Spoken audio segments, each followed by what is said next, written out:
নমস্কার বন্ধুরা, আমার শ্রীকৃষ্ণ কথা চ্যানেলে আপনাদের সকলকেই স্বাগত। আশা করি সকলে ভালো আছেন, সুস্থ আছেন। বন্ধুরা, আমরা সকলেই জানি যে ভগবানের অনেক নাম, যেমন শ্রীকৃষ্ণ, রামচন্দ্র, শ্রীবিষ্ণু, নারায়ণ ইত্যাদি। এরকম অনেক নামের মধ্যেই একটি নাম হলো হরি। এই হরি শব্দের অর্থ কী সেটা কি আমরা জানি? আমরা অনেক সময় নাম সংকীর্তনের আসরে, ভগবত পাঠের আসরে হরি কথাটি শুনেছি, কিন্তু হরি শব্দের আসল অর্থ কী সেটা আমরা অনেকেই জানি না। কিন্তু এরকমই আরও কিছু প্রশ্ন আমাদের মনে ঘোরাফেরা করে।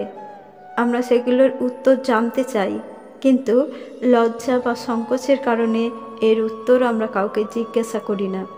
এরকমই কিছু প্রশ্ন, যেমন নমস্কার শব্দের অর্থ কী, প্রভু শব্দের অর্থ কী, কৃষ্ণ শব্দের অর্থই বা কী, ওম শব্দের অর্থ কী, হরি ওম শব্দের অর্থই বা কী।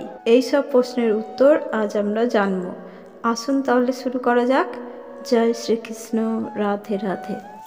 হরি হল হিন্দু সংরক্ষক দেবতা বিষ্ণুর প্রাথমিক উপাধিগুলির মধ্যে একটি, যার অর্থ যিনি হরণ করেন। কি হরণ করেন? পাপ। এটি তাকে বোঝায় যিনি অন্ধকার ও বিভ্রম দূর করেন, যিনি আধ্যাত্মিক উন্নতির সমস্ত বাধা দূর করেন। কৃষ্ণই হল পরম ব্রহ্ম। তিনি জীবের শোক, তাপ, দুঃখ, দুর্দশা হরণ করে জীবকে পরিত্রাণ দেন বলে তিনি হরি। হরি শব্দের অর্থ হল অন্ধকার বা পাপ নাশ করা বা হরণ করা। এই সৃষ্টিতে যত পশু, পাখি, প্রাণী, মনুষ্য, অন্যান্য জীব আছে, সকলেই ভগবানের সন্তান। ভগবান সকলকেই সৃষ্টি করেছেন। তাই ভাগবত গীতায় স্বয়ং ভগবান বলেছেন যে কোনো সন্তান যখন কষ্ট পায় তা দেখে কোনো পিতামাতা সুখে থাকতে পারে না। এই সৃষ্টির সমস্ত প্রকার জীবের পাপ হরণ করার জন্য ভগবান তার নাম বিস্তার করেছেন। যে নাম স্মরণ করার মাধ্যমে, যে নাম সংকীর্তন করার মাধ্যমে আমরা এই অন্ধকারময় জগৎ থেকে মুক্ত হয়ে ভগবত ধামে গমন করতে পারি, তাই ভগবানের নাম হরি। ওম শব্দের অর্থ কী? ওম শব্দটি সংস্কৃত অপ ধাতু থেকে উৎপন্ন, যা একাধারে 19টি ভিন্ন ভিন্ন অর্থে প্রযোজ্য। এই ব্যুৎপত্তি অনুযায়ী ওঙ্কার এমন এক শক্তি যা সর্বজ্ঞ, সমগ্র ব্রহ্মাণ্ডের শাসনকর্তা, অমঙ্গল থেকে রক্ষাকর্তা, ভক্ত বাঞ্ছা পূর্ণকারী ও জ্ঞানদাতা। ওমকার হল আদিম মহাজাগতিক কম্পন, যা থেকে সমস্ত সৃষ্টির উদ্ভব হয়েছে। ওম চিহ্ন মহাবিশ্ব এবং চূড়ান্ত বাস্তবতার প্রতীক। এটি সবচেয়ে গুরুত্বপূর্ণ হিন্দু প্রতীক। সৃষ্টির শুরুতে শূন্যতা থেকে প্রথমে 3টি অক্ষর সমন্বিত একটি শব্দাংশের উদ্ভব হয়। ওম হল আদিম পবিত্র শব্দাংশ, যা সমগ্র মহাবিশ্ব এবং সমস্ত সৃষ্টিকে অন্তর্ভুক্ত করে। ওমকে বলা হয় একমাত্র মন্ত্র, যা অনায়াসে সাধককে সমাধির অবস্থায় নিয়ে আসার ক্ষমতা রাখে। হরি ওম মানে কি? এই জগৎ হরি মন্ত্র দ্বারা প্রতিনিধিত্ব করা হয়। ওম হল অব্যক্ত বাস্তবতা, অদৃশ্য পরম এর অপ্রকৃত দিক। তাই হরি ওম তৎসৎ মানে সেটাই সত্য, আমি যা চোখে দেখি এবং যা আমার চোখের বাইরে, উভয়ই একই, ভিন্ন নয়। হরি ওম একটি বিখ্যাত সংস্কৃত মন্ত্র, যা সমস্ত দুঃখ মুছে ফেলার জন্য চিন্তা করা হয়, ব্যক্তিগত কষ্ট দূর করতে এবং সার্বজনীন চেতনার সাথে পুনরায় সংযোগ করতে দেয়। ওম শান্তি কেন বলা হয়? সংস্কৃত শব্দ শান্তি মানে শান্তি।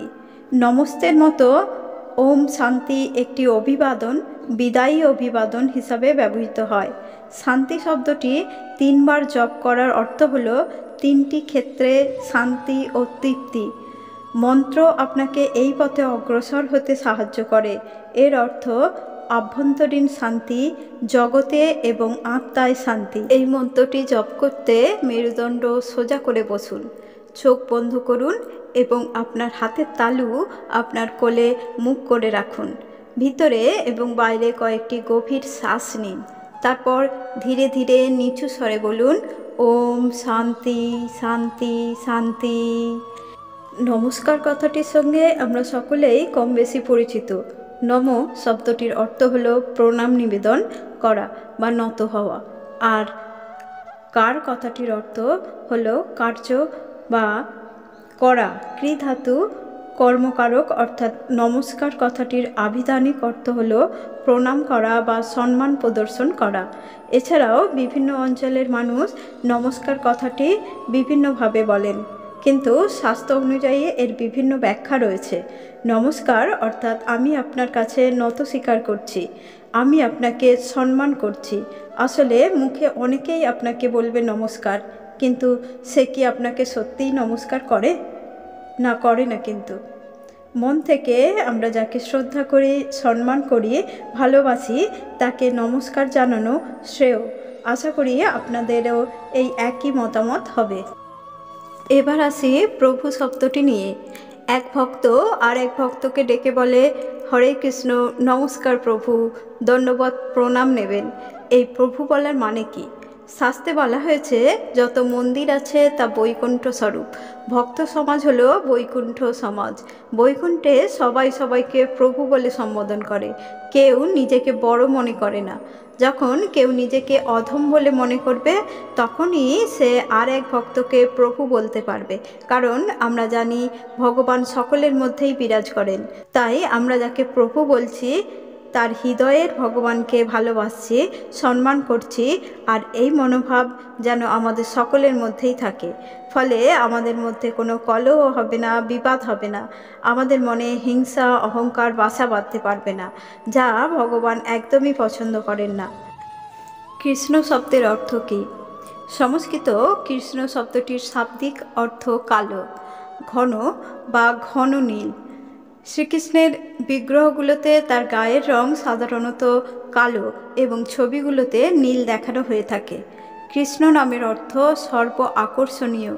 ঈশ্বর সকলকে আকর্ষণ করেন, এটাই ভগবানের সংজ্ঞা। আমরা কৃষ্ণের অনেক ছবি দেখেছি এবং আমরা দেখেছি যে তিনি গরু, বাছুর, পশু পাখি, গাছপালা আকর্ষণ করেন, এমনকি বৃন্দাবনের জলও।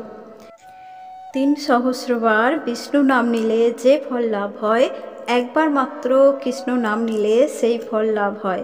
তাই ভগবান বললেন, একবার কৃষ্ণ নামে যত পাপ হরে, জীবের কি সাধ্য আছে তত পাপ করে। হরে কৃষ্ণ। এখানে কৃষ্ণের কাছে প্রার্থনা করা হয়েছে, হে কৃষ্ণ, তুমি আমার আমিত্বকে অর্থাৎ আমার আত্মাকে হরণ করো। সো অহম অর্থাৎ তুমিই আমি, আমিই তুমি। ঈশ্বরের সাথে একাত্ম হবার প্রার্থনা। হরে রাম।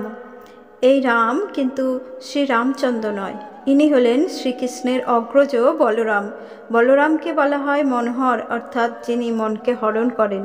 তার কাছে প্রার্থনা হলো, হে রাম, তুমি আমার চঞ্চল মনকে হরণ করে ঈশ্বরে নিবিষ্ট করো, যাতে আমার মন সর্বদা কৃষ্ণময় হয়ে থাকে।